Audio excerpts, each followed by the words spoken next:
Every June, jade collectors, sellers, and carvers gather from around the country in Monterey, California for the Monterey Bay Jade Festival, the largest jade event in the USA.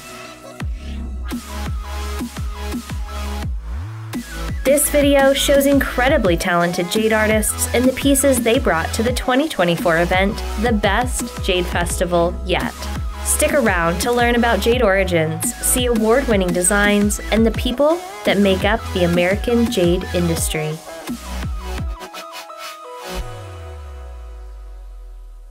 The Monterey Bay Jade Festival features over 45 vendors, a jade carving exhibition, and this year a historical exhibit on jade in Monterey County. A fan favorite seller at the show is Jesse Stout of Mayan Mountain, specializing in Guatemalan Jadeite jade like these beads shown here. Featuring a range of prices and qualities, Mayan Mountain is known for historically inspired carvings and beads like these bracelets, which are reminiscent of ancient cultures in Mesoamerica. We were very excited to see Guatemalan green jadeite jade on display at Jesse's booth, as many customers don't realize that Guatemala produces a range of green jades. This bracelet shows Guatemalan dark green jadeite jade with high translucency, which is considered high-quality gem material. Alan Spahar is known for exceptional craftsmanship and attention to detail in his jade jewelry. Later in this video, we'll show his exhibition piece for the second annual George Schmierholz Jade Carving Exhibition, but first, let's talk about his fine quality beads and bangles. Alan does a phenomenal job polishing his pieces and gives jade the respect it deserves. This bangle is called Olmec blue in color, utilizing the natural colors of Guatemalan jade. And I was particularly impressed with this Indonesian nephrite bangle, a material not often seen in jewelry, but this took our breath away.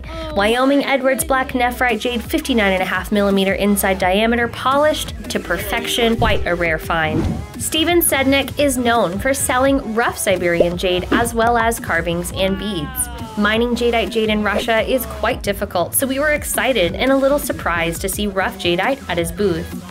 He had a great assortment of Siberian nephrite jade, and there were too many good pieces to show, so be sure to check out his Etsy shop.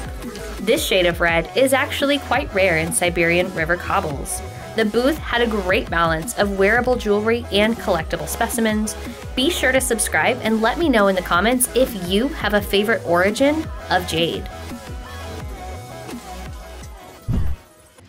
The festival has a museum-style exhibition and carving competition in Stanton Center, where we saw this blue and lilac dragon carving by Noé Sanchez. You might remember seeing Noé's work in our incredible Jades of Tucson video from earlier this year. The jade carving exhibition, named after master sculptor and jade artist George Schmierholz, is open to jade carvers of all levels and is judged by participating artists. Jadeite and nephrite are both featured from a variety of origins as both statuary and jewelry. Big names in the jade community, including Deborah Wilson and Matt Glasby, were featured this year, as well as artists from around the world, including China, Mexico, New Zealand, and more.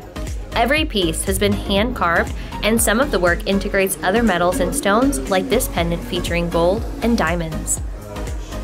Layla made her debut at the exhibition this year, carved by Freshwater Jade's Shane Zach, who has been featured on the channel in our Identifying Rough Jade video, and more. One of the most evocative works of art in the exhibition was Reflections by Justin Barrett. Profound and impactful, this piece has a presence that truly can't be captured on camera.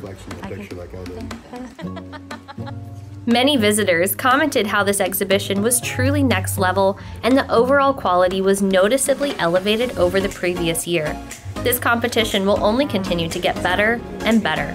I was particularly impressed with Nikita's octopus carving. I had to keep reminding myself that the pieces I was seeing were jade. Colors of Guatemala.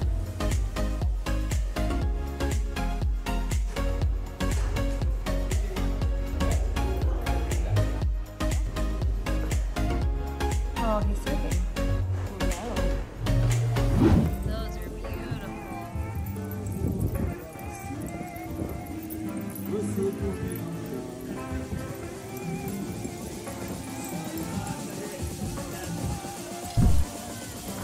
Nathan Wall is a well-known jade carver based in Seattle. This carving was inspired by the Japanese Wonder Shell, a real shell which is said to be the primary influence of the architectural schematic for the Guggenheim Museum in New York City. The color is called Wyoming Olive, it has a satin finish, and is part of a collection of other jade shell carvings. Meet Marco. This one's for kind of a petite wrist, and this one can fit most. Marco is a surfer and freediver who sources his California jade himself from the Pacific Ocean and carves the pieces into wearable jewelry. George Schmierholz is the preeminent jade sculptor in the USA, having been a professional sculptor and artist for over 40 years. He's well known for winning multiple gold and silver awards at Suzhou's prestigious international jade carving competition, Zhigongbei. You can purchase the book Jade, a Sculptural Medium by George Schmierholz to see more of his work, but nothing beats seeing it in person, so this is reason enough to plan your trip to the next Monterey Bay Jade Festival.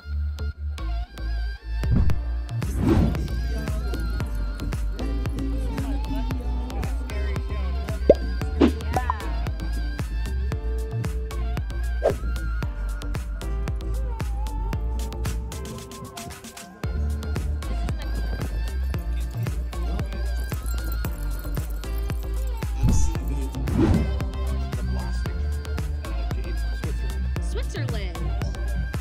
Amazing. Let's check out Marina's jade hairpins. Hair sticks where the bases are jade and the tops, well, that's ruby, that's rose quartz, that's jade.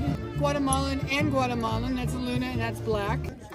Marina's husband Jim is a truly incredible carver, as seen here and in the carving exhibition. These jade belt buckles were so unique. I always feel like this booth has things I've never seen before, like their jade carving of a Ukrainian bee catcher. In rural lands, this is true, they would hang rags that had been smeared with pollen and honey goop and wax, and it attracts, well, I'm a beekeeper, and attracts bees. And at the end of the day, as long as the queen ends up there, and that's often the case, they would take the whole thing, stick it in a box or a skep hive, and take it back, and they've got a colony to protect and work. Tom is well known for his artistic jade and metal cuff bracelets. I saw a lot of Tom's customers walking around the show wearing their cuffs and commenting on how comfortable these are to wear.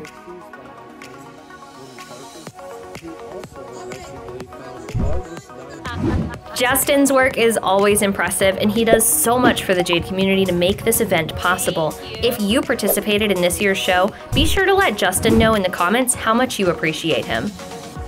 You guys, I'm freaking out over this all Wyoming jade bracelet featuring the colors of Wyoming nephrite, including olive, sage, black, and bull canyon. This all Guatemalan Jadeite jade bracelet captured my heart. It really shows how much Guatemalan jade can vary in color. Shane is a professional jade carver and rough jade supplier who has traveled the world learning about jade, having learned about the stone in producing countries such as New Zealand and Indonesia. He's known for having jade from a wide variety of origins and locales.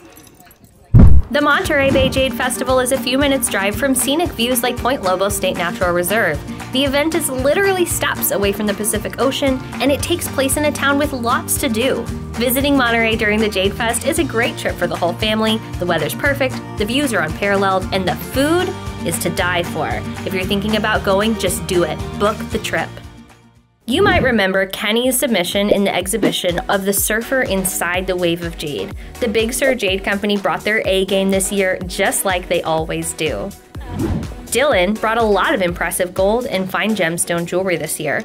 I was really excited to see fine jewelry at this event, and the customers were loving it too. Over half of his booth consisted of jade pieces, including nephrite jade from Wyoming and Russia. Dylan does the metalwork himself and also takes custom orders in gold, silver, and two-tone. His booth was super busy the whole event and definitely featured unique jewelry store quality products.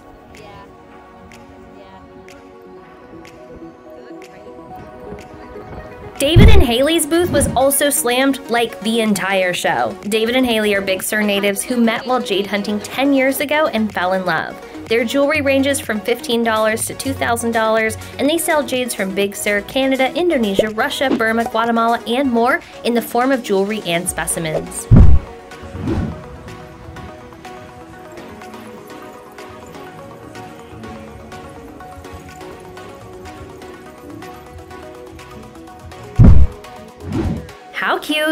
is this dog.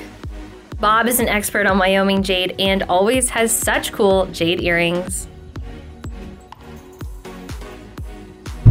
Sherry was offering a unique feminine spin on jade earrings. Everything Dreaming Owl sells is handmade by Sherry on the Central Coast of California. Her booth has such great presentation, and it's hard for me not to buy every piece I see, honestly. This event has a lot of variety and more than just jade. There are also food trucks at the show, and there's usually live music and a lot of friendliness and interaction. There's definitely lots to buy, but even just the experience and the community make it worth going. Lockie took the time to show me some of his collector slicks. Wind slicks have been naturally polished by sand that's blown against the stone over time. I love it. That's natural. Nobody touched it with a sandpaper or anything else. Wow. That's what's crazy. These are the evidences of where the quartz crystals were. Now sometimes you get them with holes in them where it has the six-sided shape. This is just showing three sides of it right there and here. This is called Cinder when it's all hollow like that. That's Cinder. You see it like that. Yeah. And then they cut it, which they don't normally do, and then you see what it is. Put a light on it.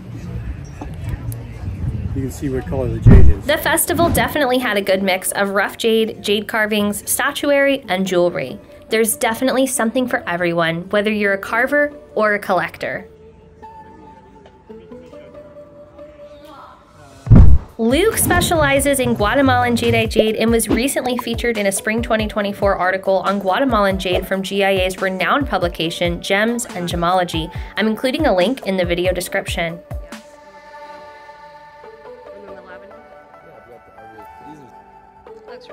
Luke had a few pieces of Burmese Jadeite jade that exhibited impressive craftsmanship and good green color. In the greater jade industry, California nephrite isn't at all common, but one might see quite a bit of it at a jade festival. What you might not see unless you're really looking for it is California Jadeite jade. Many of Ryan's carvings are inspired by nature, such as this snake pendant, and this work called Sentience, depicting an octopus in Wyoming Nephrite Jade. This booth had jade sculptures, bowls, candle holders, and other home decor. Makes me excited for the Tucson Gem Show. Brad had some great carvings, decor, and rough jade, and a good mix of Yukon, Siberian, and Himalayan nephrites. It was a real treat to see actual New Zealand jade, mined and cut in New Zealand by students who are learning to carve. Byron had a pair of jade earrings with actual quartz crystal in them. It wasn't set in there, it was literally mined that way. Known for competing with the quality of fine Siberian nephrites, this is Wyoming Apple Nephrite Jade, considered the finest color of Wyoming Jade, which tends to be less included than most nephrites. While Siberian nephrite of this quality isn't particularly hard to find, it's quite unusual to see Wyoming apple like this on the market.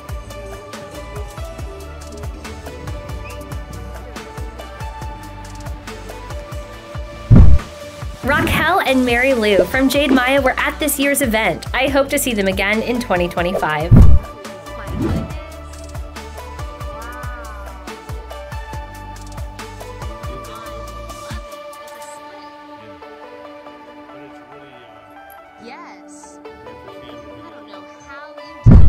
Sabrina was selling jewelry she made with ocean-polished stones in their natural form. It was her first year at the Monterey Bay Jade Festival, and I hope we see her again next year.